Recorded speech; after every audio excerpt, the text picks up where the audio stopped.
All right. Hey, everybody. How's it going? This is Paul from the Dicey Review. We also have David and Chris here, who are normally in our podcast. But tonight we are doing something a little bit different. We're going to be doing a role-playing game in a box. The game is called Legacy of Dragonholt. It's actually a really fun game. And we have two very special, very awesome guests of the show here with us to play. We've also got our brother Matt and our nephew and son, Noah. So my son, your nephew. He's my nephew and my son. Depending on who you are. So tonight we're going to be playing through the very first chapter of the Legacy of Dragonholt game called Two New Roads. But before we do that, we are going to give a quick introduction of the characters and what everybody is playing. So that'll give us a little bit of a better idea of the party and kind of who is doing what. Okay, so I'm going to be playing. I'll give my introduction real quick. I'm going to be playing Firth Understone, a Dunmore dwarf. He's a sage. He's middle-aged and he's male. All right, that is my character. We also have David. Why don't you introduce your character? I am Doran Ogre's Crush, and I will say ahead of time, I'm far more attached to my character than most of you are. I have a very deep and in-depth backstory for this character. I'm pretty emotionally attached to Doran. He is a dwarf. He's a forged dwarf, and he is a brawler. He is young-ish in dwarf age, but he is middle-aged as far as anyone can tell. He's 50, and so for those of you who know a dwarf's age, that tells you what you need to know. Oh, yeah. He's seen some stuff. And then we also have Galeth Lumeris, a Lutari elf, a wildlander. Yeah. He's middle-aged, or 927. He's a male, and his physical description is hot, rugged, elf hot, rugged good looks. Elf hot. He's like he's the Abercrombie model of elves. Yeah, so we have Alexander Esmond, played by Chris. Yes, he is a baronial human. He's a knight. He's middle-aged, and he is paladin-like. He is devout. He is a protector, and he loves tradition.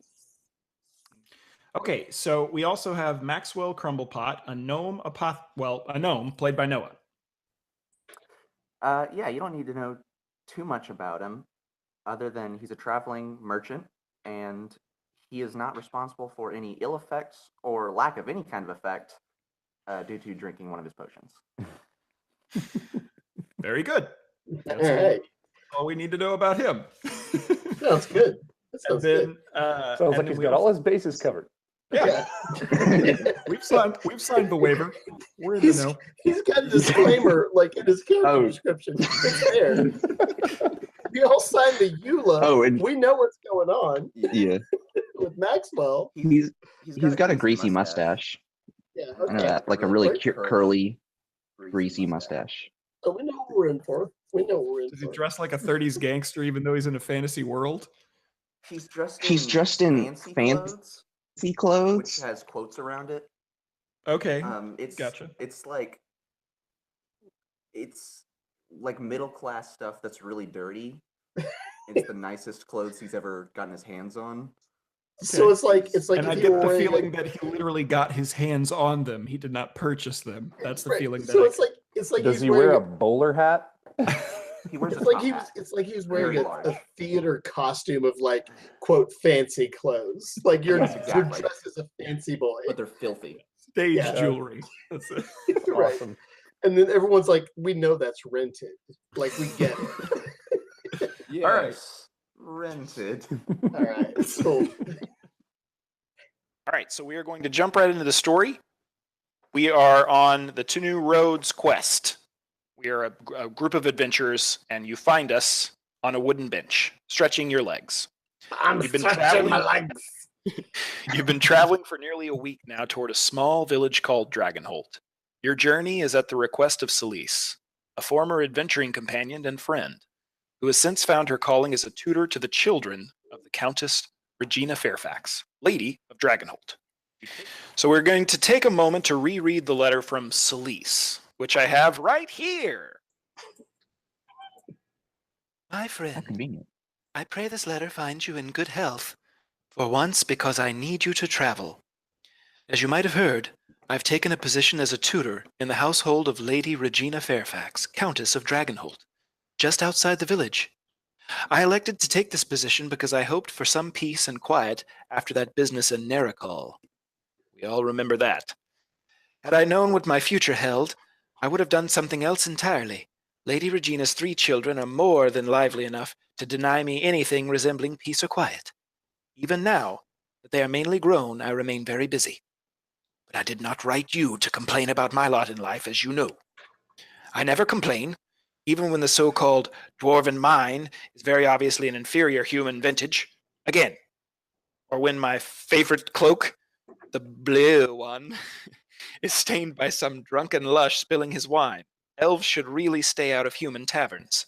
I write to you because I fear something sinister is at work here in Dragonholt, and I require your assistance. I dare not say more openly, as I think it likely this message will be intercepted. I can trust no one here to help me with this matter. After that business in Nericall, once again we remember that. I have only you and a small handful of other allies left. Please help me. There is more at stake than you know. So I was reading this with many weird spellings because this letter was all kinds of filled with weird spellings of words. All right, and that is significant, as we find out here in a second. As far as we know, As far as we know, potentially, that possibly. business in Nericall, we all remember that. We all remember that. You're uncertain why spoiler Celise has summoned you to Dragonholt. Her letter is strange, speaking only of a vague threat that requires your assistance. And although you're sure the letter was written in her hand, the message contains several details that you find uncharacteristic of the elf you adventured with in the past. You had never known Celise to drink dwarven wine, and you would swear that she always wore a green cloak.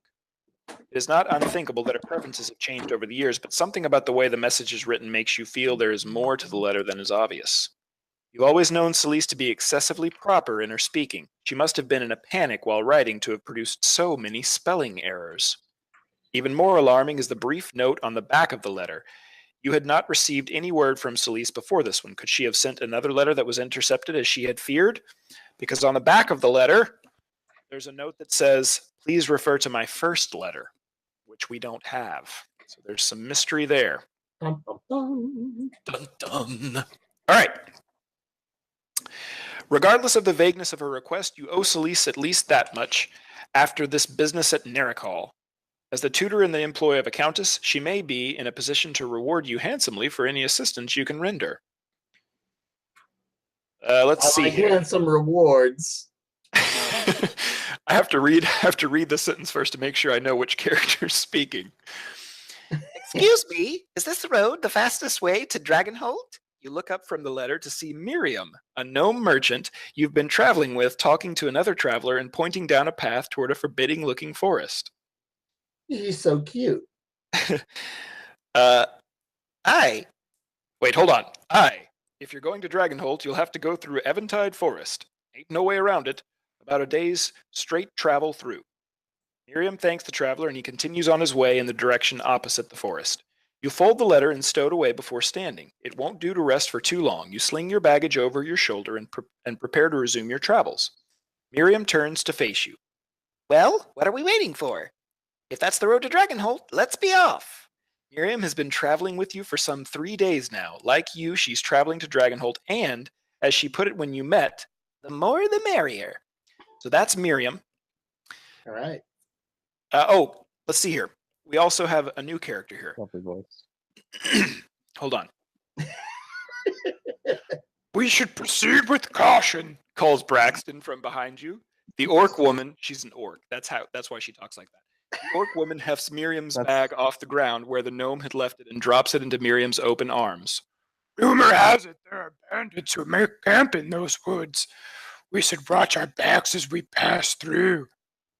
Since meeting Miriam and the orc knight-errant, you have found Braxton to be more cautious of the pair by a wide margin. She talks like that because she's an orc, not because she's a Muppet. Just in case Right. anyone I was was going to say, it wondering. sounds like Miss Piggy and Just in Snuffleupagus case had a you're baby. wondering. I was going to say that was That's orc incredibly voice. Orcs racist talk against like atheists. Muppets, and that's the way it Racist against goes. Yeah. As far as you can tell, Miriam has hired Braxton for protection, but at times, the orc seems to dote on the woman more than a bodyguard would. Oh. You nod in agreement at Braxton's comments. With a last fleeting glance at the crossroads signpost, you follow after the energetic gnome, who has already started off towards Eventide Forest. So, we have our first decision in the game. Now, we all have an activation token in front of us, or coin, and I've got an activation token here to keep track of who is able to make a choice. Basically, we have multiple options in our story here that'll tell us which entry we read.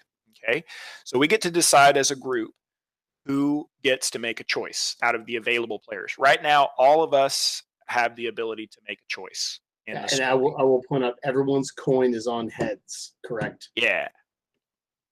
So you can take into account when you're making these choices, like what your character would do, kind of how you want to play it, that type of thing. And we can, make it the fun role-playing experience that way and how we make our choices. But we do have 3 choices, and we should decide as a group who gets to make this choice, all right? So we have 3 options. We can make some headway before we lose the light. We can ask what else they've heard about these bandits they spoke of. Or we can tell Miriam, stick close. It's dangerous to get separated. All right. So I have a character choice that would presuppose all of these things. But if anyone has anything else they would like to interject beforehand, you have time before I make my character choice. Well, I feel like. Go ahead. No, go for it. I was gonna say I feel like Maxwell would be very concerned about being robbed and want to know about these bandits. Okay. Do we want to? So, all right, Maxwell. You want to ask about these bandits? Yes. Okay. All right. So Maxwell speaks up and says, in Maxwell's voice, "Hey, what about these bandits?" He doesn't. What about these bandits? bandits? There you go. I'm committing to that. I'm committing to that. Okay. All right. So we're going to flip over here and read this entry. So Maxwell has asked about the bandits. Let's find out about the bandits. So Braxton strides beside you, keeping an ever-watchful eye on her eager companion. Not much. I've just heard from some travelers that a number of caravans have been ambushed while passing through. Valuable goods were taken, but the merchants and traders have been mostly unharmed. That's what Braxton said. All right. Braxton's very Braxton voice. So we've marked a story point here. That's so tough. So we're going to mark off certain story points as we read through this game, and it'll kind of shape how our campaign progresses, because this is kind of a choose your own adventure story. Yeah. So we have done that. All right. So we've got a little bit of information about the bandits. So we now have 2 choices. We still have the same 2 choices that we had before. We can either hurry along before it gets dark, or we can tell Miriam, "Hey, Miriam, let's not get separated. Let's stick close." Once again, I have a character choice that I would make, but if anyone else would like to interject, you make it. Just make it. I make it. We got to hurry. Well, I know it. We got to go. We got to go. My character would tell Miriam to stick close. See, that's what I was thinking. I want to protect Miriam. Guardian. Yeah. Well, okay, but my character is very brash and bold, and so do you think I might out like pace you with my voice of saying like we got to get out of here. Let's go. Well, you'd already be gone. I'd be running down the game. So what would happen is you're running down the path, and so I say, I don't want us to all get separated, so I'm just going to follow. Right. Okay. I'm going. Okay. So I've done my choice. My choice is done. All right. So we have just zoomed ahead. All right. You hustle forward to catch up to the gnome and keep pace with her. Braxton falls in just behind you. I understand your enthusiasm, but we must take our time once we enter the forest, or we may become lost. Story point A1. We have marked that there. All right. Story point A1. Braxton is Miss Piggy. Story point A1.1. Go ahead. As you speak with your traveling companion, small trees begin to dot the terrain around you. Tall grass gives way to brush, and you soon find yourself at the edge of the forest. And we now have some time passing. Oh, geez, really? Yeah, we have some time passing. We've moved along. All right, and that's fine because that's how the story will progress as well. Let's see here. No, I'll say for people who may or may not have played this game, like when you and I played this together, we didn't have time passing for like 5 rounds. Well, I think we made some different choices. We did for sure. And I'm more playing in my character style. Anyway, go ahead. Sorry. Yeah. No, we're all good. As you walk, you take the chance to become better acquainted with your fellow travelers.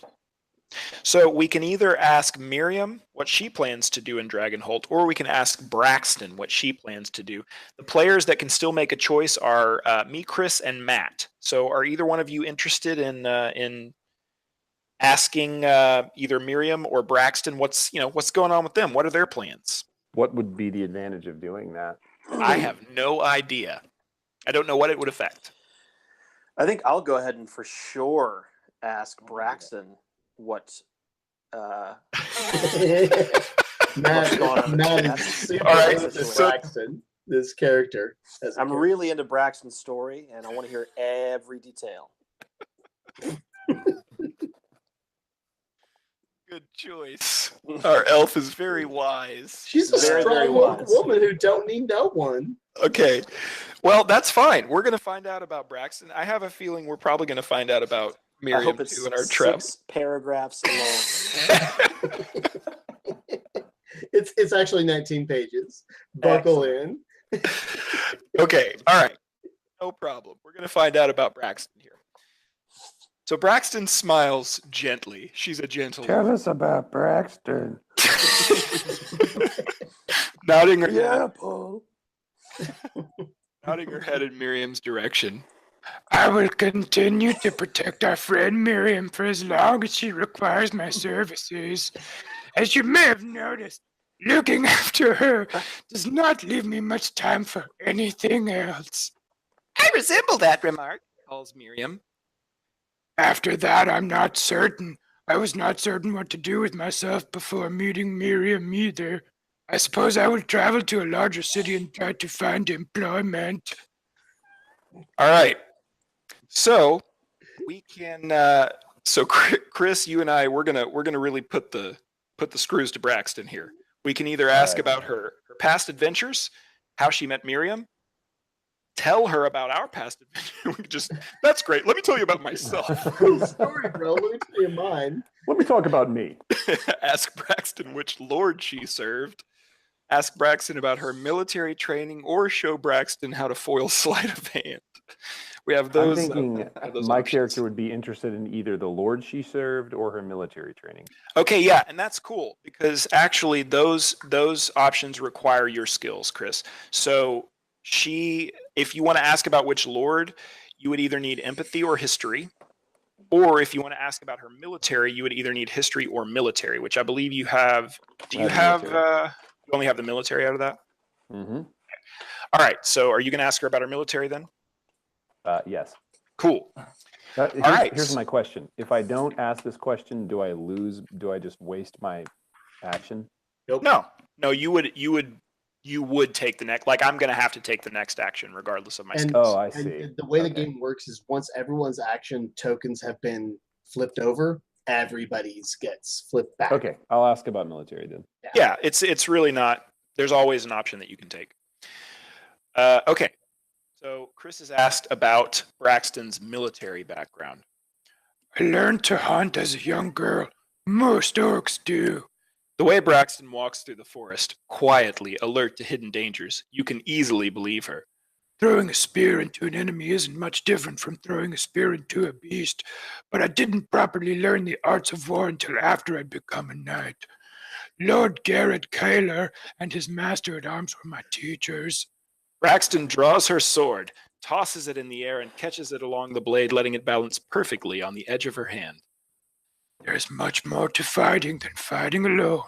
The thrust What and a parry of the show-off. sword. The thrust and parry of the sword are only part of it. Battles are fought with the body, but won in the mind. You must be aware, but never unfocused. You must be cautious, but never afraid. You must be decisive, but never inflexible. She flips her sword back into the air, catching it by the hilt and sheathing it again. She casts her eyes down at Did the she forest floor. travel with the circus? Yeah, I'm wondering where she got all these sage sayings from. Well, you know, from Lord Kaler. She's a knight. Right. She's a knight, not some barbarian. She casts her eyes down to the floor, Anyway, you asked. judging you're you right, I harshly. did. You divert the conversation towards the local soldiery, a subject where Braxton seems much more comfortable. Dragonholt must have some sort of town watch, Says Braxton. but if it's like other villages, it would be small, ill-equipped and largely untrained. Militias are usually brave folk who mean well, but they don't win wars without someone to lead them. Spoken like a true military genius. And until I met Jim Henson, I wasn't alive at all. I was only a pile of cloth and felt. But now I'm real and I'm alive. Yeah. Suddenly, Braxton stopped talking as her puppeteer had to use the restroom. All right. And while he's Can you gone, tell I'll me be- how to get to Sesame Street? I gotta go to Mr. Hooper's store. I'm gonna go buy some groceries. All right. So, if 2 or more time has passed, we're supposed to read an entry, but it has not. We've only had 1 time pass, so we will read a different entry. Let's see here. And you're the only one left with the choice, right, Paul?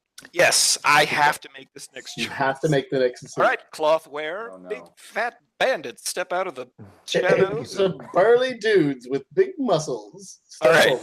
Forward. You They want a fist fight.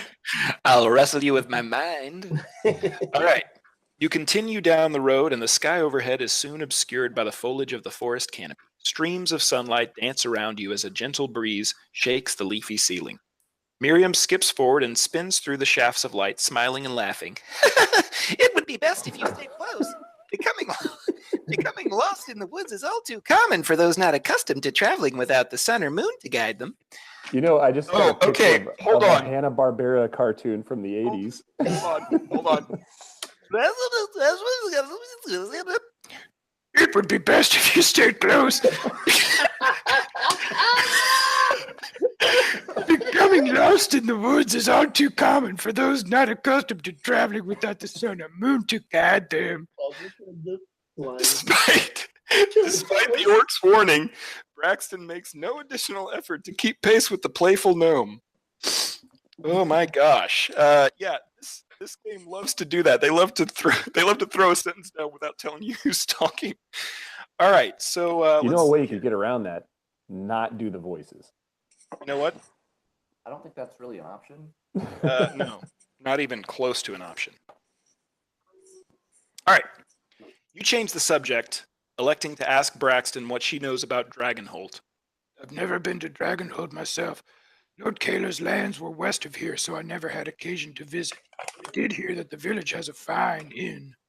You heard that from me. Oh, fine. Miriam's aunt runs the place. Apart from that, I think the place is rather unremarkable. A small collection of houses surrounded by farms and orchards. She frowns and drums her fingers on the hilt of her sword, looking all around. Well, there was that one story about a brave hero who could freeze a dragon's flames in its throat, but I think that was just a story. Braxton lapses into an uncomfortable silence. No, sorry, a comfortable silence for some time. Very different silence. Yeah, so really this different.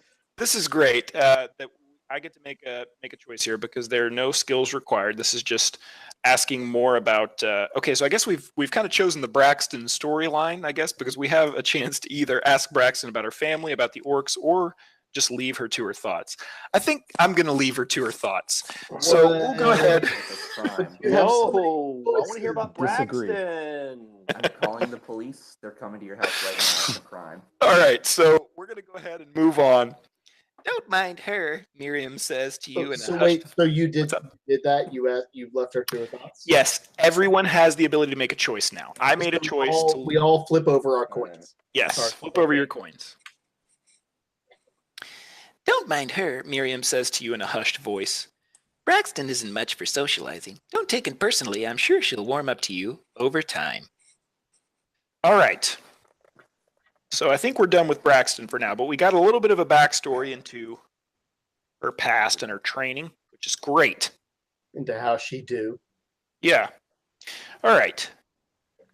Eventide Forest is an intimidating landmark, and you can see why Braxton was concerned. Within an hour of entering the forest, the thin young trees have given way to ancient, gnarled guardians.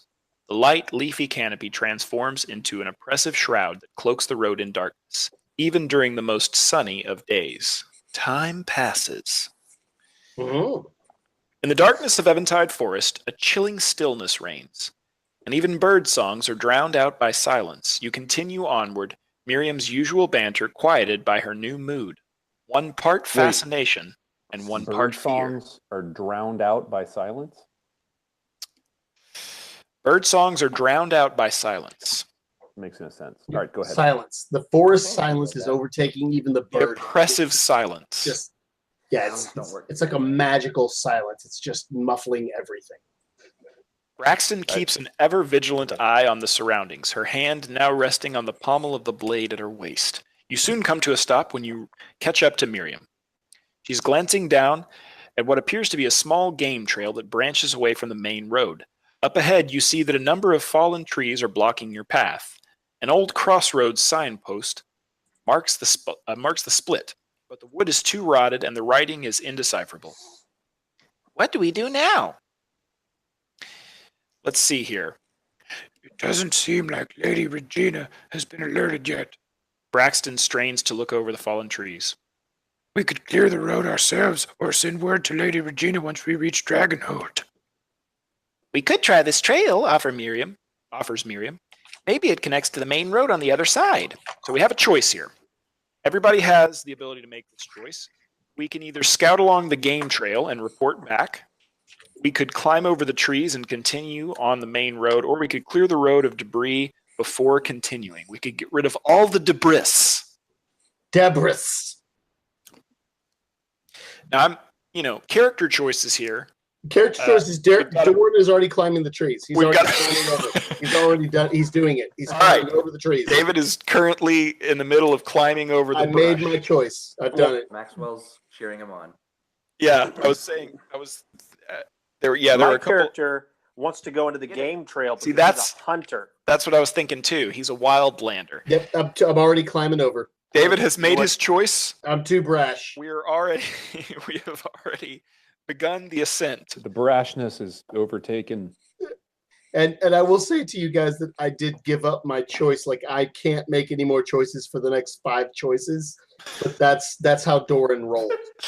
Doran. I was going to say, my character my military mind might say, let's scout it out, see what's ahead. Yep, Report back. Doran goes all in. He's just like, I'm climbing. I'm doing it.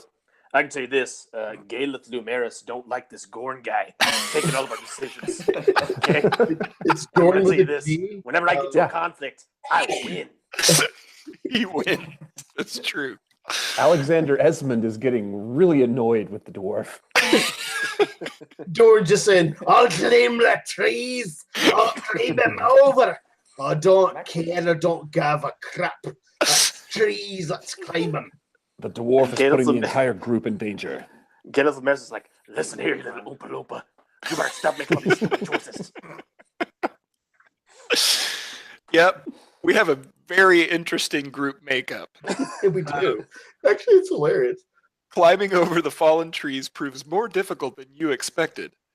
It seems that one enormous tree fell and brought several others with it, resulting in an extensive tangle of branches and boughs. Many of the trees that collapsed were dead, and their branches have a tendency to break off with a sharp crack when subjected to the slightest weight. Others are still fully leafed, making it difficult to see where you're going. We should proceed carefully, says Braxton. These trees must weighs several tons. If a pile shifts unexpectedly, we could be crushed. Yeah, listen to Braxton. And all right? maybe Kermit won't love us anymore. I also like the fact that Braxton pronounces words like crushed. Yeah, I was about to say I love the I love the little The intonation. yeah. Like, yeah. Crushed. All right. Cursed. Yeah, for those that don't listen to the ticket, this is this is like Mushmouth and Miss Piggy. It's like Yoda and a Muppet. So no one but ticket listeners are going to get that reference. but there you go. Also, It's like Kermit, the Yoda Muppet. Kermit, I hope you like my song performance at the weird thing we're doing because of this movie. Makes no sense. At the end of the day, I'm gonna sing a song and you love me. The end. Braxton. It's a mixture of all those things, and that's why Braxton is in my heart. Truly. Yeah. Time has passed because of all of our climbing. Oh, we each lose 1 stamina. Oh, good. We each lose 1 Great. additional stamina unless we have the athletics skill, which Oh, I Thanks got for that. Nope. I do Dwarf. not. I got I that don't skill. either. All right. I think you're the only one with that. So I am athletic as piss. yeah, so We Matt lose. is down to 10. Maxwell, you are down to 8. I'm down to. I thought I had 10. You do have 10, but you lose 2 because you don't have athletics. Oh, okay. Alexander, you are down to 10 as well, and then I'm going to be down to 6, I believe. Yikes. Ooh. You a magic boy. Yeah, I'm a clothy. Actually, sorry. I forgot my voice is cracked, like the books that I read. Correct. All right. So I'm down to 6. All right. Our base is 14, right? And then we go down by 2 for every extra over 5. Correct. Skills. Yes. Okay. All right. After a few missteps and undignified squawks, Miriam grudgingly consents to let Braxton lift her over the worst of the pile. We all have our talents. Says Braxton as Miriam's disgruntled expression. Mine happens to be lifting heavy things. I'm not that heavy, huffs Miriam. Not even by gnome standards. Braxton laughs and hauls her down from her perch, finally reaching the road again, on the far side of the blockage. Wait, what does Braxton's laugh sound like? Also, I want to hear the undignified squawks. And then Braxton melts into maniacal laughter. Braxton rolls on the ground for 9 turns. Laughing. 6 time passes as Braxton laughs like a mad woman in the middle of the forest. Braxton laughs so hard, she throws up 3 times while continuing to laugh. Okay, That's sorry. pretty go normal ahead. for an orc. Yeah, it's fine. It's totally. This humor is really weird. It doesn't No. make sense Yeah, to us. to humans. Yeah, to And or humans. elves. Oh my gosh. And or halflings or gnomes or whatever. All right. So, after following the winding road for what feels like hours, you begin to fear that you're traveling in circles. Just as you're about to suggest turning back, Miriam calls out from beyond the next bend, "There's a clearing up here." I was trying to throw my voice. As you round the bend, you see Miriam staring up at a single massive tree that stands alone in the center of a clearing some 20 paces across. Although the great oak's canopy is just as thick as anywhere else in the forest, its branches reach well above the tops of the surrounding trees, affording you a view of the sky at the edges of the clearing. So, let's see here. 3 or more time has definitely passed, so that's going to determine what happens. 3 times passed? I thought we only had 1. Oh, 3 time has passed. The branches took up 1. Okay. Traveling took up 1, and then entering the forest took up 1. Okay. All right. All right, let's see here. So what's the significance of time passing? I think it kind of determines which route the story takes. Yeah. So basically, some story items will say, like, if X amount of time has passed, then read this. If not, then read this. So basically, it just differs how the story goes, kind of. All right. It's already night. No wonder I feel so tired, Miriam mutters with a large yawn. Sure enough, when you look up, you see stars sparkling brightly in the vast emptiness of the night sky. You note how brilliant they seem so far from the torchlight of the city. At the edges of the clearing, several paths cut through the dense trees, leading away from the great oak in different directions. Only a few seem well traveled, but none are marked by signs. Braxton, too, has noticed the myriad options for further travel. We should get our bearings before making camp for the night. Miriam rolls her eyes at Braxton's suggestion. We can use the sun as our guide in the morning. I'm going to sleep. With that, she takes out a bedroll and makes camp at the base of the great oak. So we currently have, let's see here, Matt, Chris, myself, and Noah. We are all available to make a choice. There's a few choices. Jordan knows what he would do. I'm too tired to make choices. We have 4 choices here. We could either determine our heading by observing the stars. That would require Arcana, Devotion, or Survival. We can convince Miriam to read the stars before she sleeps. That would require Empathy or Persuasion. We could climb the great oak to look for a landmark. That would require Agility or Athletics. Or we could leave the navigation to Braxton and turn in for the night, and that requires no skills. I've got devotion. Yeah, I've got persuasion. Okay. I could ask Miriam to. Yeah. So which one? Which one? We could either determine our heading by the stars, or we could convince Miriam to read the Go by stars for us. Tried and true. Do what? All right. All right. So Chris, you're determining your heading by the stars, right? Yeah, tried and true. Yeah, like an old sea captain. Chris is determining. Look, the Where stars we- don't lie, my friend. And People do. Jordan looks on a gawk as like not comprehending how on earth you're doing what you're doing. Feeling like you might as well just be doing like freaking magic. Because you practically are. Because to him you Well, I are. do have runes, so Are you a big believer in astronomy? yes, Doran but is a not big astrology. believer. Doran is a big believer in punching. In the ale, in the mead he's drinking. Yeah, and whatever cup of ale is in front of him.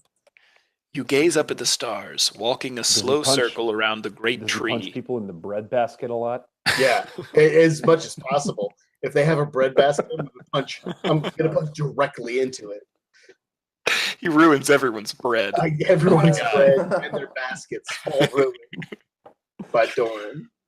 You gaze up at the stars, walking a slow circle around the great tree in the clearing center to get a better view. I picture my guy looking through his hands like Monk.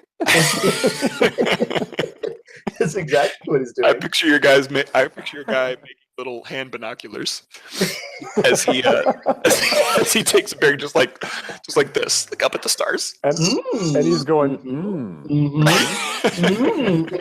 Yes. He's walking into trees, tripping over Very roots. So you're saying randomly, you're saying stuff like Andromeda. Ooh. Solaris. North by Uh-huh. We're northeast. close to Solaris. How much, The how arrow much of it is catches real and how much of it is made up? Oh, sorry. Nope, that's the wrong thing. Walking a slow circle around the great tree in the clearing center to get a better view. You take your bearings from the constellations and find Latariana's star. You are now confident that you know which way to go to reach Dragonholt. That lets us mark a story point. Good job, you, because I have no clue. As you make your way back to the campfire, you feel something small strike the top of your head. It's a small wooden statue. You look up at the branches of the great oak and notice a number of small pages and other trinkets tied to branches or resting on tree limbs. So, Chris, you have gained an item. And there are these item cards in the game. You look like this. You have gained item B, the wooden trinket. All right. And so I will write on your character sheet that you now have the wooden trinket so we can remember that going forward. Let's see here, Alexander. You now have the wooden trinket, and I'll read the flavor text there for this trinket. Okay. You found this intricate wooden trinket at the Great Oak in Eventide Forest. It looks quite old, A heart is carved into the wood containing the letters T and U. So this is, of some significance to maybe a couple. Romantic rendezvous. All right. Who They were knows? eating We don't horse know. d'oeuvres. We don't know who it. We don't know. It could be an encounter. It could be a voodoo thing, like just the murder. You could be holding some Voodoo voodoo. murder. Doran makes a good point. Never know. Never know. You return to the campfire and That's a show the trinket murder to your trinket. companions. What do you make of it? Asks Braxton. I'm not sure, says Miriam. I think this was carved by a human or an orc. Too rough to be made by an elf. Probably just some harmless local custom. Miriam tosses the trinket back to you. I was about to say, Naive Miriam. it's a relic of immense power.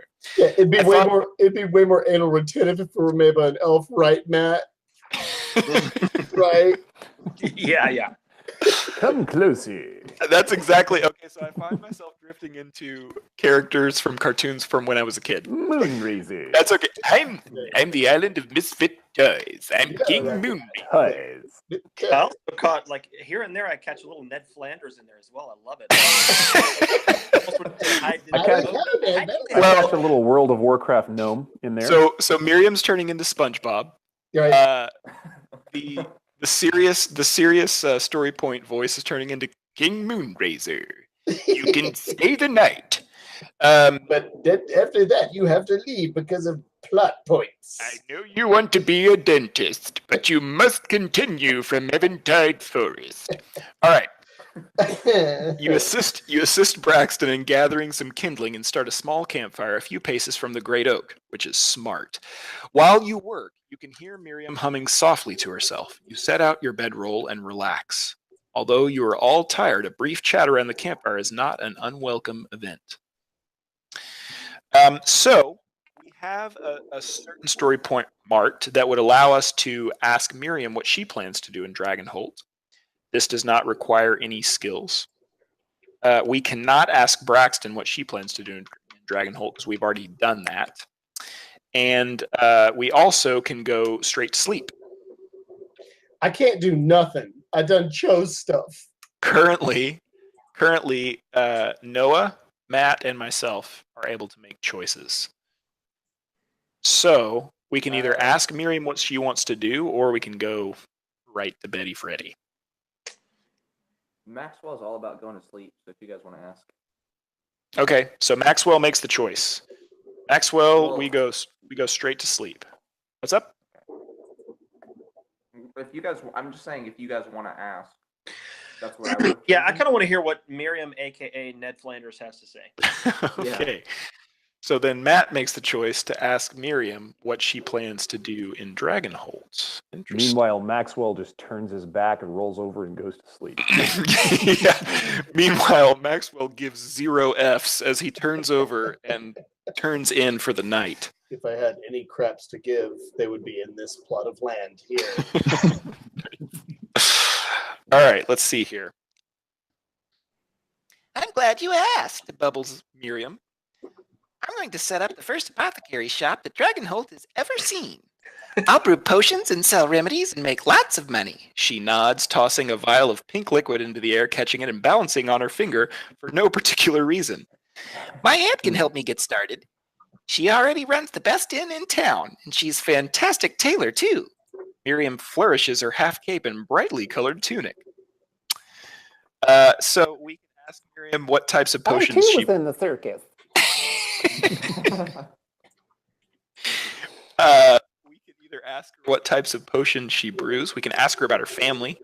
If we have alchemy, which I do have, we can exchange brewing recipes with Miriam. If we have craftsmanship or empathy, we could ask about her attire and inquire about its maker. If we have history or streetwise, we could tell Miriam what we know of Dragonholt's markets. Or if we have persuasion or streetwise, we could educate Miriam on methods for barter and trade. So Noah, you have 2 choices you can Tell you make what, here. exchanging those recipes might be useful. That's what. So that's Yeah. yeah. I have. Well, Noah, you have alchemy too, right? I do. Okay. So you want to do that? Yeah.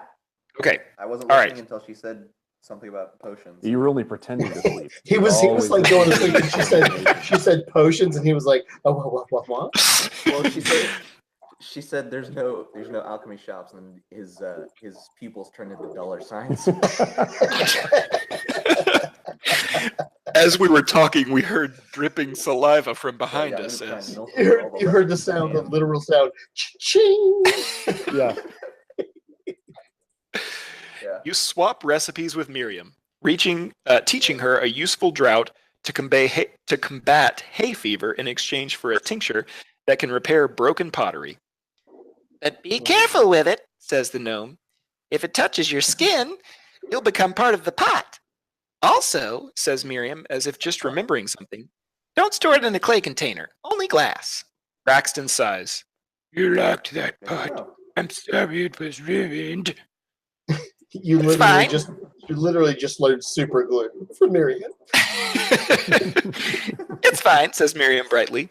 It sure came in handy when you blundered into those spider webs. I remembered that differently, says Braxton. You didn't have to come in after me, pouts Miriam. I was fine. You're the one who got caught in the webs.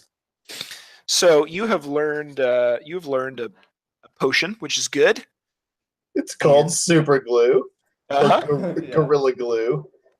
That's going to come in handy. It's totally going to come in handy. Let's see here. Okay, so we are going to do what? Should I write that down somewhere? Let's see.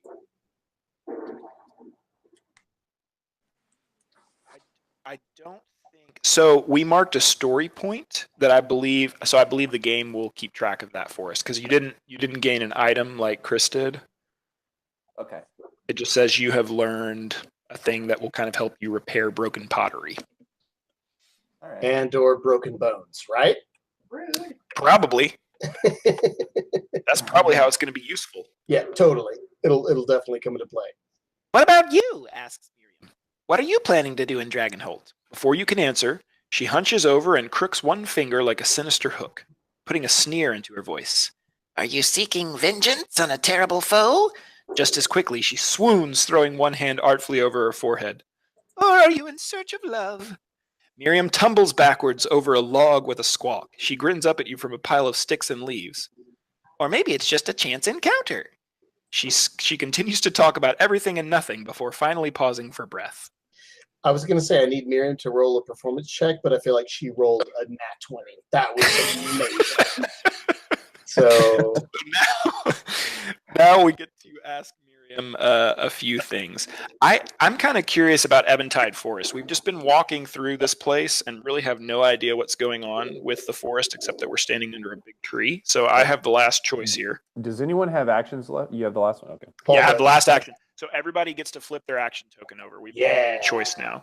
Yeah, Jordan's ready. He's ready. So before Paul can make his choice, Doran runs off. He runs off and fights a tree. He chops a tree with his fist, his hand. All right. So at this point, Miriam is holding a flashlight up to her face, all spooky ghost story style. A fantasy flashlight. I've heard all sorts of stories about Eventide Forest, says Miriam. I've even heard that there's a secret kingdom somewhere in the treetops where elves and fairies dance in the starlight, hidden from the eyes of gnomes. She shrugs and looks up at the mossy tree branches. I don't believe half of it, though. I think it's just a big dark forest, and people are scared of anything that they don't know anything about. Also, there are bandits, says Braxton from behind you, continuing her role as the wet blanket of the... All right, sorry. So, let's read entry 1096 here. Let's see. Miriam lets out a long yawn, and you second the motion. As you nestle into your bedroll for the night, Braxton speaks up. Best we don't all sleep at once. I'll take the first watch. Can I count on you to take the second? You nod your agreement and drift off to sleep. So one of us must volunteer to keep watch. I'll do it. Refresh your activation token if you are keeping watch. The rest of you exhaust your activation token. Okay? So, David, your activation token is up. Yeah. You're all exhausted. Great. Doran is ready. So we have gone to sleep, to Slicity sleep. Listen, you need to understand, Doran is quick to act and slow to think. Yeah. So, good news. 2 time has passed, which is bad news, but we all gain 2 stamina. So for sleeping. So Up to your max, right? Chris, you are up to 12. Yeah, well, I mean, we lost 2 and now we're gaining 2, so I it'll only be. lost 1 because I'm very athletic. Look Oh. at this body. I would say up to. Dwarven I would, atlas. I would say up to your max. I don't know the official ruling on that, but if we're Yes, capped by our skills, then It is. I read the thing. It's up to your max. okay, cool. All right, so we are all back up to what we started with, and some time has passed. You rouse from your slumber to gentle coaxing from Braxton. Your turn at watch, she says quietly. I'm ready. You rub your eyes for a moment and sit up, taking a drink from your canteen to wake yourself. You glance around camp at your fellow travelers. Braxton prepares her bedroll, lies down, and is quickly asleep. Miriam stirs for a moment, possibly awakened by the brief commotion, and rolls to her other side. A gentle silence takes hold of the clearing. Your journey to Dragonholt has been a long one, but now you are no more than a half-day's travel from your destination. The crack of burning branches from the campfire keeps you company as you keep watch. The moon is beginning to set, and you know the light of a new dawn will soon grace the forest clearing where you've made camp. Just then you hear a rustling in the thick brush on one side of the camp and recall Braxton's warning about bandits. So you will have 3 choices, David. You can watch for further movement or signs of danger. You can arm yourself and take a closer look. This option does not exhaust your activation token. Or you can wake your fellow traveling companions. Doran is a man who knows that no fight is a fair fight, and he wants as much help as possible, and so he will wake everyone. All right. We're going to wake our fellow companions. I'm flipping my coin. All right. That means we all reactivate here. So everybody, you can make a choice again. Except for me, right? I flipped my thing. And choices we shall make. I mean, everybody was flipped over. Well, waking everyone activated my thing, right? It flipped my thing over. Waking everybody turned all of the choices because we were all exhausted from going to sleep. So I was not though, but does mine get flipped over? Uh-huh. So we would all re-up. So I'm still available for actions? Okay. All right, cool.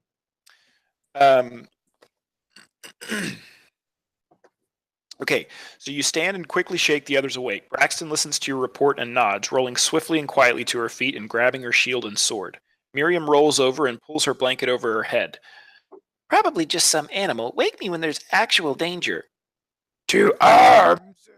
Calls Braxton as a group of rough-looking figures pour out of the trees. Miriam throws her blankets off and scrambles to her feet. Okay, I'm awake. There are at least a half a dozen of them, wearing torn and stained clothing and scraps of leather armor. The firelight glimmers on their long knives and steel arrowheads. Bandits! Uh-oh. Bandits! We're in the thick of it now. All right. Let's see what happens. Oh boy. More and more bandits step into the firelight. Their armor and weapons seem crude but sufficient to the purpose. Braxton grips her sword in the right hand, doing her best to keep herself and her shield between Miriam and all of the bandits. So we have a few things to do here. We have a few choices. We have requires archery skill. We can knock an arrow and fire at the bandits. Well, Matt has that. Yep. We have an alchemy skill, which both Noah and myself, I believe, have. And me. And maybe more. Chris has that as well. We can toss a flask of explosive liquid at the bandits. We can draw our weapons and engage. That requires no skills. Or we can attempt to reason with the bandits, which also requires no skills to do. All right. I feel like if it requires a skill, it's going to be a better outcome. Number one. Number two, I feel like we're in the woods, and fire could be that. Okay, so we're thinking archery. I think archery, but that's me. That sounds good to me. Matt, are you down to knock an arrow? Oh yeah. knocking an arrow. So Matt is looking hot. He's looking elf hot and He rugged. flips his hair over to one side of his head, and then he just knocks an arrow, and he smolders. As he pulls it back. He slowly draws an arrow that is holding together his man bun, and as he takes out his arrow, his man bun falls gracefully around his shoulders, and he says, "Stay in the woods."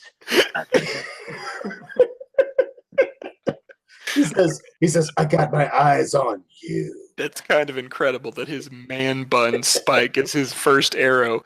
All right. You raise your bow and fire in the space of a heartbeat. Your arrow catches a bandit just beneath his crude leather pauldron, sending him tumbling backward into the undergrowth. You're So still crude. looking very good. Yeah. You knock take another that, arrow to your bandit. bowstring.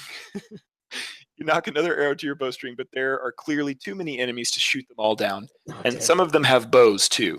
Braxton steps forward suddenly and raises her shield, catching an arrow that had been intended for you. Whoa. Just pull a Legolas and put like 3 arrows on your bow at once and shoot them. He was about to, but bandits at once. Braxton saved his cookies. Saved Thanks, his Braxton. back home. Saved his man bun. Yeah. His man bun is already flowing in the breeze because the arrow was holding it in place. Creating a distraction, both because it's waving and because it looks so good. And because some of the bandits go like, "Oh, geez, that's fly." Braxton hefts a heavy shield and slashes her longsword threateningly at one of the approaching bandits. Miriam produces 2 flasks and unstoppers one of them. A thick, acrid smoke pours from its open mouth as she holds it aloft, ready to throw. 3 of the bandits suddenly rush forward, charging the camp. Miriam hurls the smoking flask, which smashes against one of their bucklers. A billowing cloud of acidic fog erupts from the impact site. The bandit shrieks and flails, dropping his butler to the ground as it dissolves. Wait, Buckler, you said not butler. Buckler. Okay. He was holding his butler in his hand. He was a very wealthy man. Alfred, I'm sorry. You're covered in acid, Alfred. Goodbye. He dropped Mr. Belvedere to the ground. He dropped his buckler to the ground, and it dissolved. The 2 other bandits continue their charge. One swings an axe at Miriam, but Braxton catches the blade with her longsword and slams her shield into the man, sending him tumbling to the ground. The 3rd bandit dodges around Braxton and darts forward straight towards you. Spear point trained at your chest. So we now have some different choices that both Chris and Noah could make. We've got Or me, because I'm re-upped. Oh, that's right. That's right. Yeah, because you have dueling, right? Yeah. Oh, I have brawling and Do you have military? I have brawling. Yeah, that's probably the only thing. I don't know what options. I we picture you like the guy from Night at the museum. have. He's all, "Come here, hotshot." That's pretty much, I'll beat him with my fists. that's pretty much kind of the way I am. I'm pretty much come on, Bring it on, Snapchat. Yeah. So, so we have 2 options that require skills. We can deflect the spear and counterattack. That requires dueling or military. We can blast the bandit with a rune. That requires I have arcana both. or runes. Chris has both. I think he has military and runes. All right, Chris, what do you want to I've do? got- You want to use your I've got you want to use your runes, military, or dueling. do you want to use your savvy with a sword, or do you want to blast them? You know, like a stormtrooper with your mean- arcana. I could use force choke on him.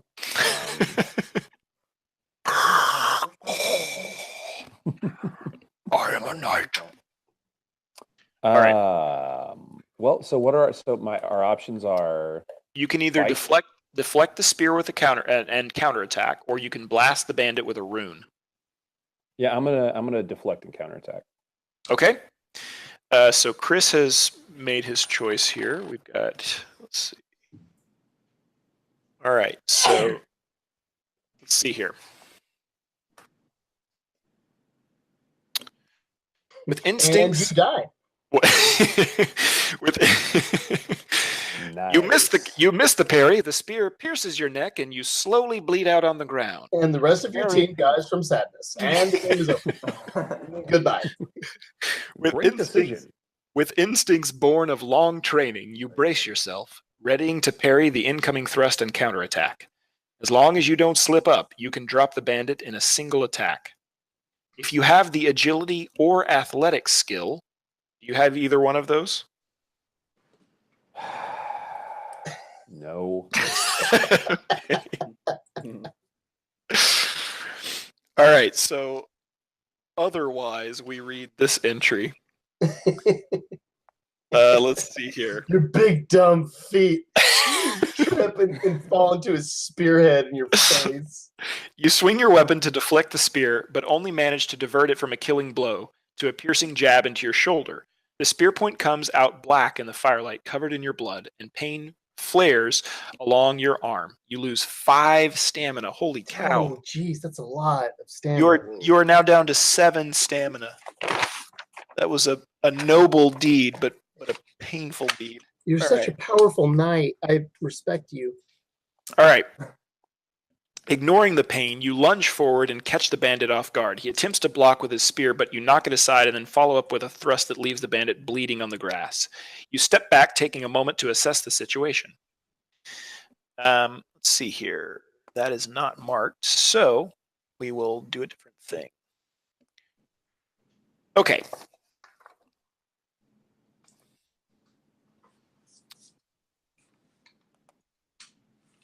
For color and Hermon, bellows Braxton. In the flickering firelight, she seems a demon from a nightmare, huge and dark and powerful. 3 of And the Miss bandits. Piggy. What's up? And Miss Piggy.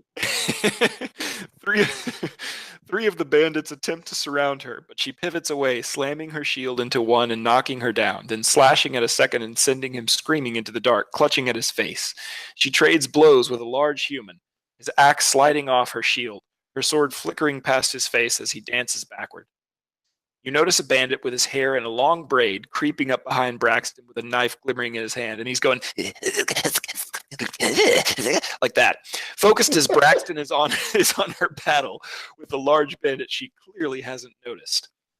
Okay, so David and Yes. Noah, Yes. along with myself, we still have 3 options. There's only one that requires a skill. It's alchemy, so both Noah and myself could do that. Or we could intercept the approaching bandit or catch the bandit from behind. I'm going to let one of the people who have a skill to aid this do it. Well, all's I'm saying is I think if we go hand to hand, there's a chance for injury. Yeah, I'm saying one of you guys should do it. Because All right, Noah, you want to throw a concoction? Yeah. All right. I'll throw stinky old rotten eggs on them. So Noah's going to throw old bottle of poop stink. So Noah's going to throw the super glue he learned from Miriam. Yeah. And it'll get him Turn him into a pot. Stuck right in place. Let's see here. You'll get stuck to a pot. You pull out an oiled leather bladder and hurl it as hard as you can against the bandit's feet. The bladder bursts, sending a black, tar-like substance all over the grass and the bandit's legs. What is this stuff? The bandit says. They all sound like Cobra Commander, by the way. Trying to brush the oobleck from his thigh with one hand. I'm stuck, he says, trying to retrieve his hand. With a wail, the bandit soon finds that his feet are rooted in place, and his attempts to move only send him toppling over to get even more stuck. You'd like to watch his travails and take notes, but sadly there's no time. Good job, Noah. Where's the super glue stuff? He's so stuck. I'm just laughing at him. It's like just out of his I can't believe reach. you fell for that. You're like a rat. You're all like, ha ha. He's like, I'm really stuck. And you're like, I said ha ha. Yeah. Your companions are still locked in combat with the bandits, who swarm around the edges of a light provided by your campfire. Screaming incoherently, a scarred bandit rushes at you. In one hand, he brandishes a studded iron mace. Listen to my orders. All right. In one hand, Polish. It's the only. That's all it is. he brandishes a studded iron mace. Roar har. The other arm ends in a steel hook, its metal glinting in the firelight. So, David, you and I are the only ones that can make this There choice. was never a situation that Doran was born for more than this. What chances do I have? What skills can I use? Well, so actually, I don't know if there is a. Do you have military? Nope. Okay, so I'm the only one that can make this choice. Oh, dang. Oh, wait, do you have thievery? No, I'm a brawler. I'm a thief. Okay, all right. Well, I didn't know if during your streetwise Well, I do have streetwise, but I don't have thievery. adventures you had learned some thievery. So we can either brace ourselves to receive the charge, which requires military. We can flee and attack at range, which requires arcana, archery, or thievery. And this option does not exhaust our token, or we can protect ourselves with an alchemical mixture. So I think since David can't actually make this choice, I'm going to go ahead and protect ourselves with an alchemical mixture because I have alchemy. I'm still ready if anybody needs to be fought. Yeah, I know. I feel like there were tons of options. When we did this first time, I had many chances to fight. Yeah. All right, let's see here. We actually have gotten a different storyline, though, so this is pretty interesting. 43, 40. Okay. I reach into a belt pouch to retrieve a mixture. I've got a utility belt. How cool. To retrieve a mixture that will stop the approaching bandit in his tracks. But the bandit's charge is... Bandit stop spray. But the bandit's charge is faster than you thought, and you fumble with the flap. In a moment, the bandit is upon you, his mace held high. If I have agility, which I do not think I do, I did not read quickly in my sage studies. Nope, I don't have agility. So I do not get to read that story. What I'm learning here is that I really should have taken agility. Yeah, no joke, man. There's been 2 or 3 chances where agility is going to help you out. All right. You pull a glass vial from your pouch, but to your dismay, it is no more than a mundane mixture, not yet ready for use. The bandit swings his mace, clipping you on the shoulder and spinning you around. He swings again and catches you in the gut, knocking the breath from you. Good grief! You lose 4 stamina. I'm getting the sauce from this bandit right now. I'm down to 4 health. Oh, He's really giving you the business. He hits you in the gut so hard that you crush the glass vial in your hand. It cuts you all up. Let's see here. you lose 11d more stamina. Then you trip and fall into a pile of thorns and fire ants. You stagger back, and as he raises his mace a 3rd time, you aim a kick at his knee. You feel his knee give out with a satisfying crunch and smash the glass flask against the side of his head, showering the surrounding area with shards of glass and glistening liquid. The bandit falls over, shrieking and clutching at his knee with his good hand and his face with his sharpened hook. You wonder if he might accidentally do more damage to himself than you did. He's lovingly grazing his face with his sharpened hook. Yeah, exactly. That could be in our favor. Let's see what happens. You find yourself standing in a loose circle with your companions and no bandits. Hold on just a second here. We seem to have gotten out of that. That was the most brutal bandit death could ever imagine. Okay, yeah. So we now find ourselves. I didn't get to do a single galldarn thing, and I am a fighting person. You are going to do the next thing. Look, I'm a knight, and I lost my first fisticuff battle. Well, I mean, I fumbled my potion and got smacked in the gut with a mace. So I don't think any of us made a stellar showing. You find yourself, Pretty all except right. for Matt, he got a guy in the throat. He did. It's He fine. did shoot a guy through the throat with his arrow. That was good. and then Noah got a guy His stuck man and bun was as laughed. good as So ever. actually, two of us did Yeah, I had a okay. pretty good time.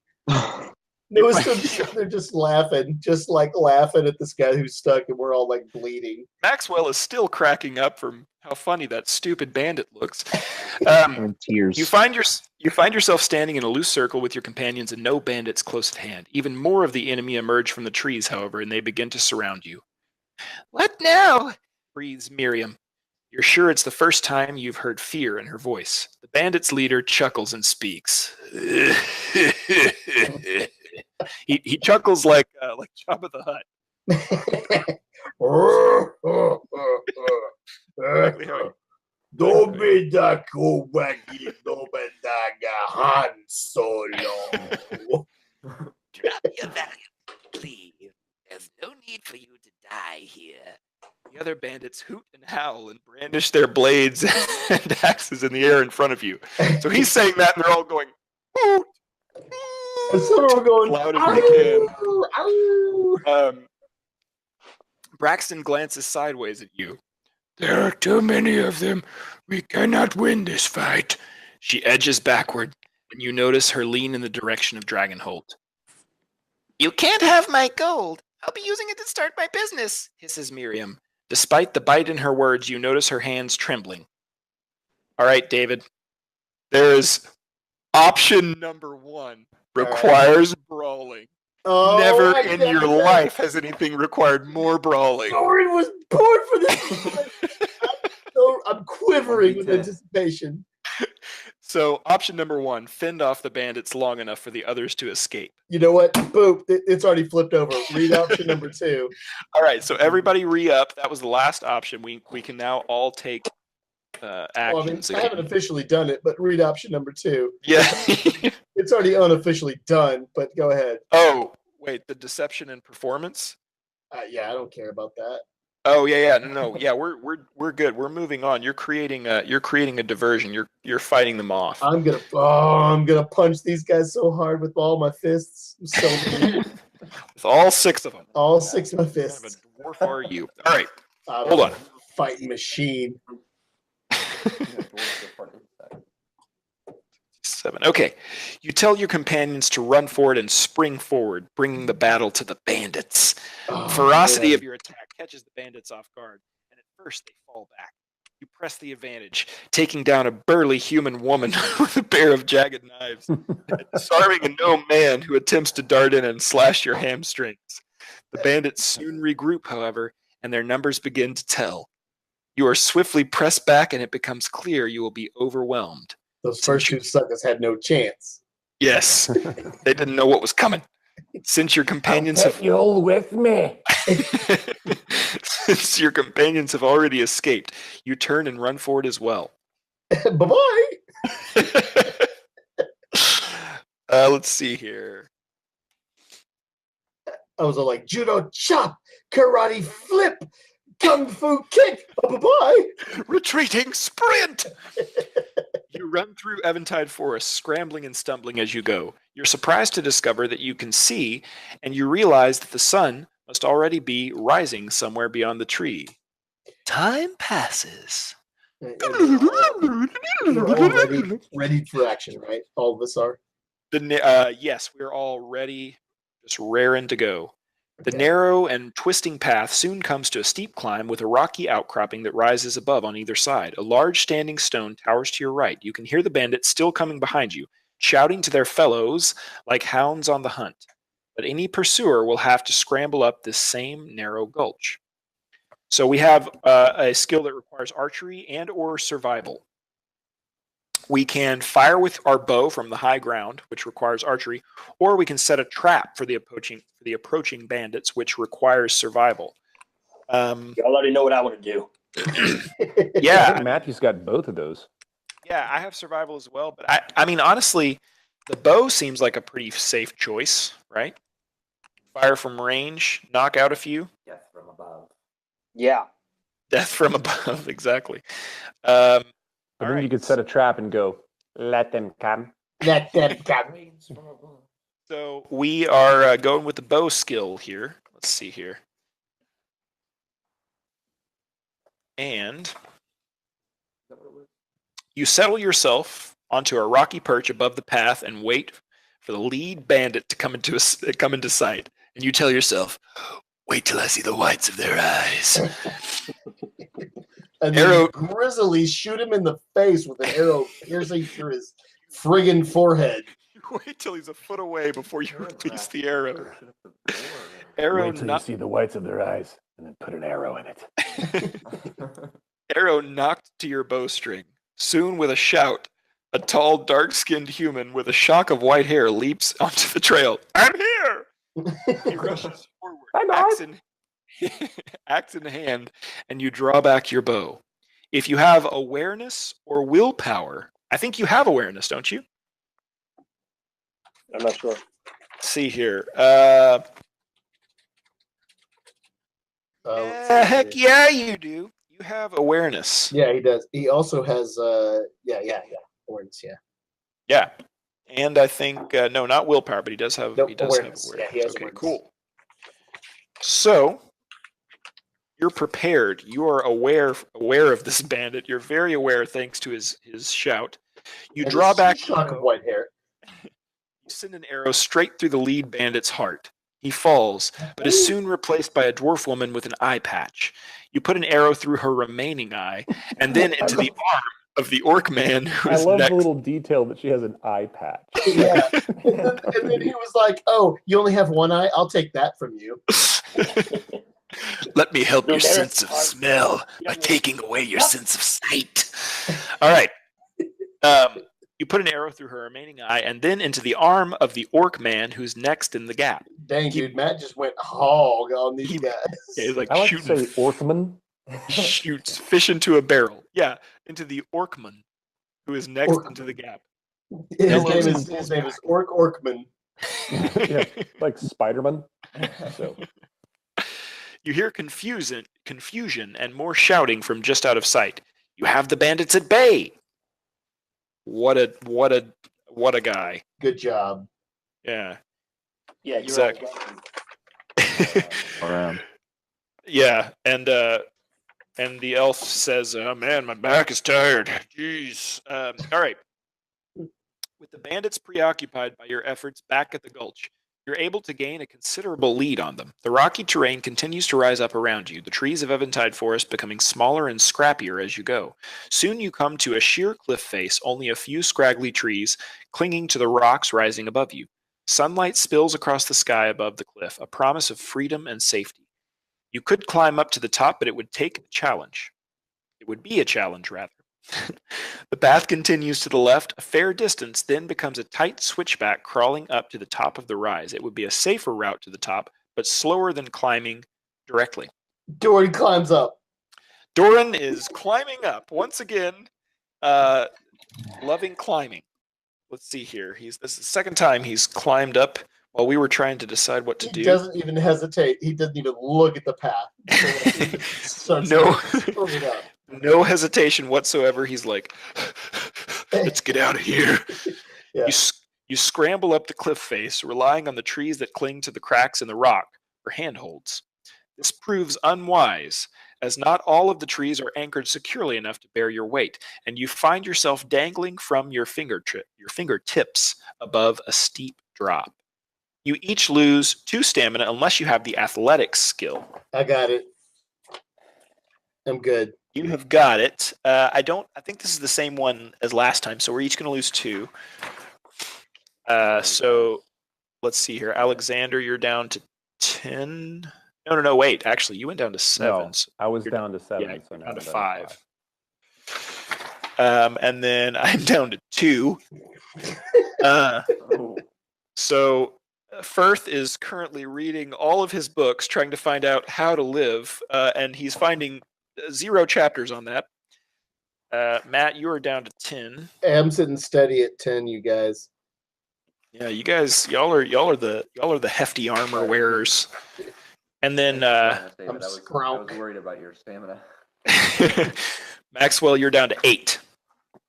Yeah. All right here.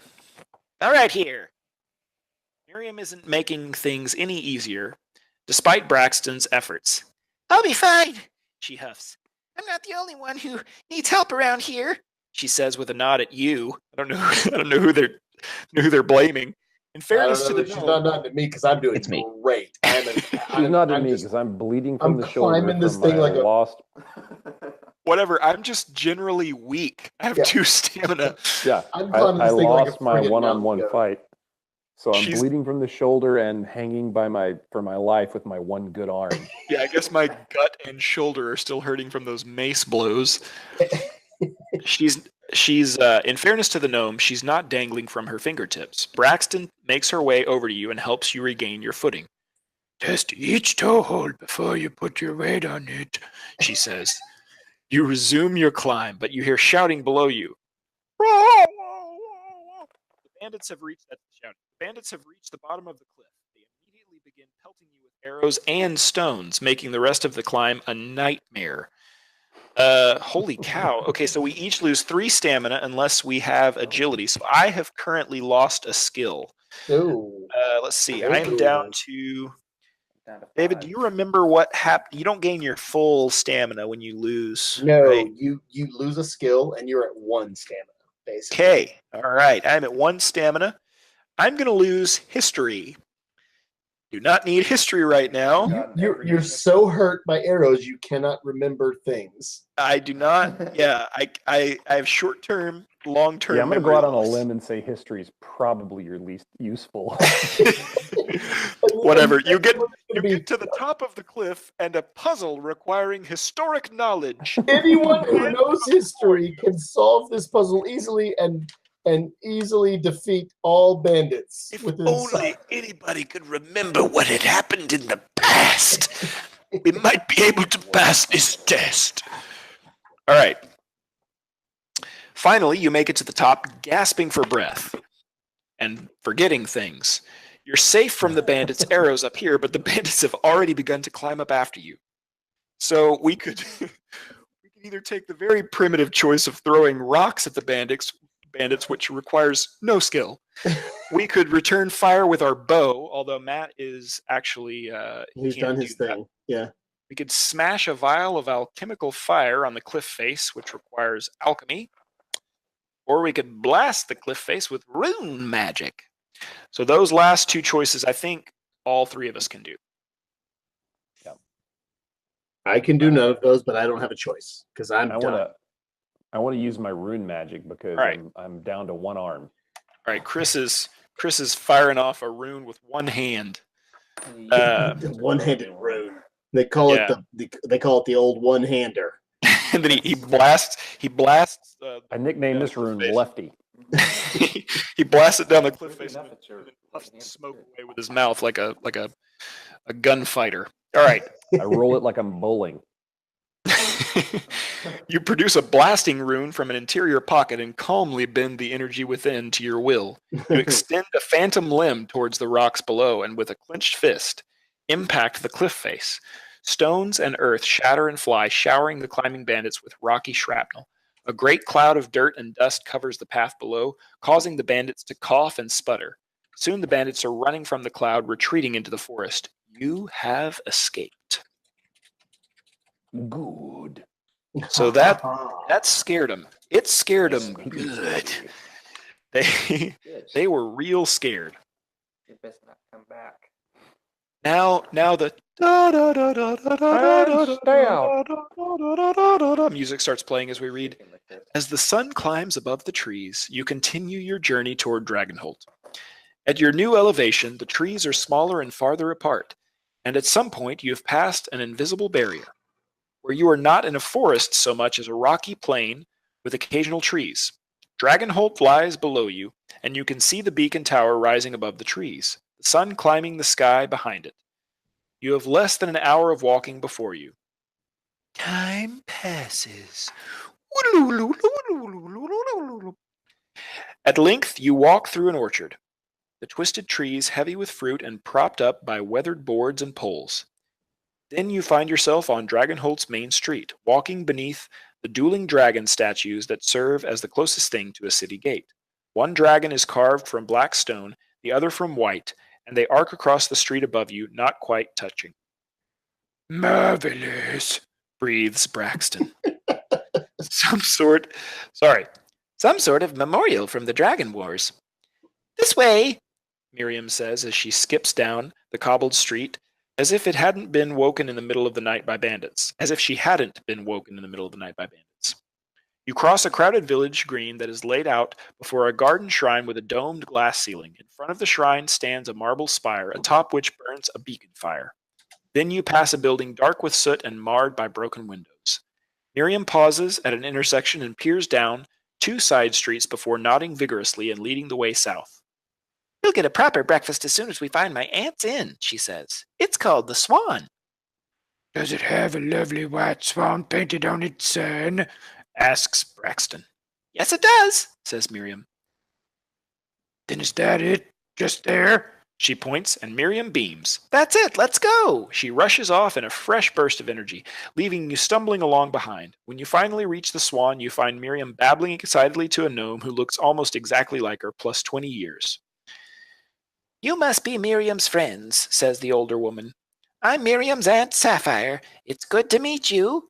She welcomes you inside, and you step down into a blessedly cool, half-sunken common room where a scattering of thick oak tables and sturdy chairs lie beneath rafters strung with herbs and root vegetables. Thick iron lanterns rest on each table, none lit now, and light streams in from the tall glass windows against the south wall. Please have a seat, says your host, and you do. We made it, says Braxton, dropping heavily into a chair that creaks under her weight. I think I could sleep for a week. None of that, says Miriam. We have work to do. Braxton lifts her head and glares. Starting tomorrow, I guess. Let's take today off. Miriam vanishes into a back room, then appears a few minutes later with a tray rattling with glass bottles of red liquid. Here, she says, and distributes the bottles. It's the least I can do for helping get me here safely. So we will now gain 3 healing potions, which is card A here. This one right here. We only have 3, and we will need to distribute these amongst ourselves as we so choose. Maxwell snatches one up. So Maxwell thieves one right away. He has 1 potion. We can carry multiples, but there's only one card. So this is just a reference. But basically, we can drink a potion at any time. We have to have a potion recorded on our character sheet to do that. And when we drink one, we reduce the number of potions we have by 1, and we recover half of our stamina. All right, so Doran is so confident in his own physical capabilities that he doesn't think he needs one. So he thinks the rest of you should take the potions. All right. So then, so I would just say based on health, Matt, yeah, David, you and Matt are probably in the best shape. Yeah, I've got 6. So we'll give Matt has. So 8. Paul, if you take a potion, do you get your skill back? I think we're going to take some healing too. I think we're gonna going to sleep. rest and heal a little bit. So I would just say hold on to it, and we'll each take 1. So Chris, Noah, and I will each just have 1 potion that we can use, and I'm pretty sure that you can use it. Yeah, we can give it to anybody at any time. So if somebody else needs it, then we can give it. Now, if we're playing with 2 or more people, we can only drink 1 if we have an activation token up. So that's one thing. We have to be able to make a choice, basically, to give it away. But we can give it to any people at any time, and it gives half stamina to somebody. You got to give it to your brother.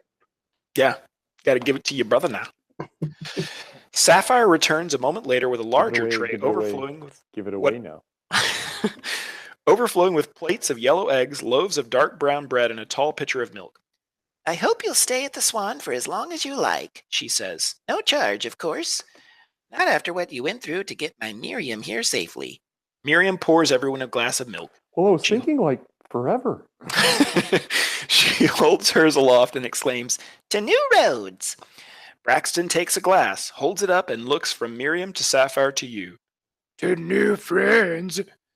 The meal is amazing, and you soon collapse in rooms provided by your generous host. You doze through the majority of the day. After dinner, you rest in the common room, chatting idly with Braxton and another patron. Soon, the lack of a good night's sleep is too much, and you retire to your room. You will have to explore Dragonholt on the morrow. So we will each recover half of our maximum stamina.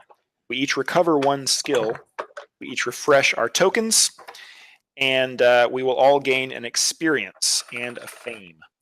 So this quest is all right. Complete. I got 1 experience, and fame is not on my sheet here. So that's on the quest tracker, right? Yeah. So we now have 2 fame. Sweet. We didn't gain or lose any gold, but we all gained an experience. So we're also I get to re-up my my spent skill. Yeah. And I'm going to gain half my total stamina. So I started with 8. So I'm going to gain 4, which I guess will put me back at 5. I gained 5, which puts me at 10 plus feeling awesome. Jeez Louise. So I'm at 5, which I'm at Clothy. It's fine. Oh, jeez, dude, knew you this- were bad hurt. Like I you know were, this going in. you were roughed Yeah, up. Paul was hurt All bad. good. Maxwell, what was your starting? Your starting was Yeah. 1, 4, 5, 6, 7. So what? 10. Yeah, 10. You had so you're going to gain 5, so you're back up to 10.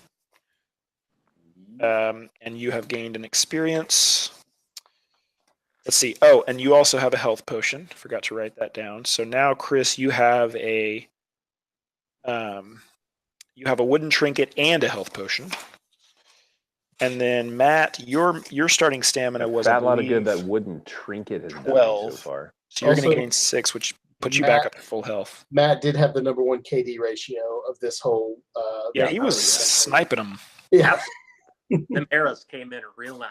He was he was sniping them real good. yeah. His KD was like way off the charts because he Uh, got like 4 and had like no deaths, so it's like 4.0. So Chris, you took quite a beating as well. You're up to 8. You were down to 2. Yeah, I was Jeez, almost dead. But you also have a health potion and an experience. So you're I all was good. almost dead thanks to our impetuous dwarf. The experience is gonna, but it You're gave us welcome. experiences. The experience is gonna allow us to gain new skills as well. So we will not be stuck with the skills that we have. I am learning agility the first chance I get. And next quest is going to be useless. Dude, so here's the funny thing. Like Paul and I played through this first one already, and the whole time I was thinking, "Good God, I wish I had awareness." So I went ahead and retconned my character and took awareness and lowered my agility, lowered my stamina, and not once did it come up. Not one time did awareness come up at all. I was like, "Well, all right. Every time is different." Point taken. Yeah, it's it's great. Well, and we got completely different We did, yeah. choices that time Totally too. different stuff, yeah. Which was All very I know cool. is archery came in real nice. Yeah, archery is Archery was great. useful. Yeah. So there's basically some we now have this really thick book that we will reference from now on. There's 5 more adventures that we could play through if we wanted to. And this is Dragonholt Village. This is all of the different different encounters that we'll have in the village. And then there's also 6 new storylines. So basically, To New Roads was the first storyline, the little adventure, and the next one would be I don't know what the next one would be actually, but we can. It depends on what we do in Dragonholt, I imagine. Yeah.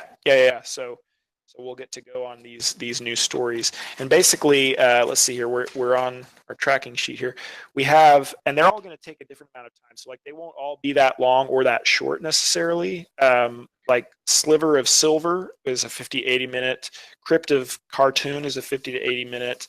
They all say 50 to 80 minutes, I think, but except for the last one, which is 75 to 120. But it's kind of, I guess, say for us, they're all going to be around an hour and a half, hour and 20 yeah. minutes. I mean, it depends on the story, the choices we make, I guess. But there's all these different. There's 5 more adventures that we could potentially go on based on what we do in the village. So cool. Yeah, brah. So anyway, that's To New Roads. Sweet.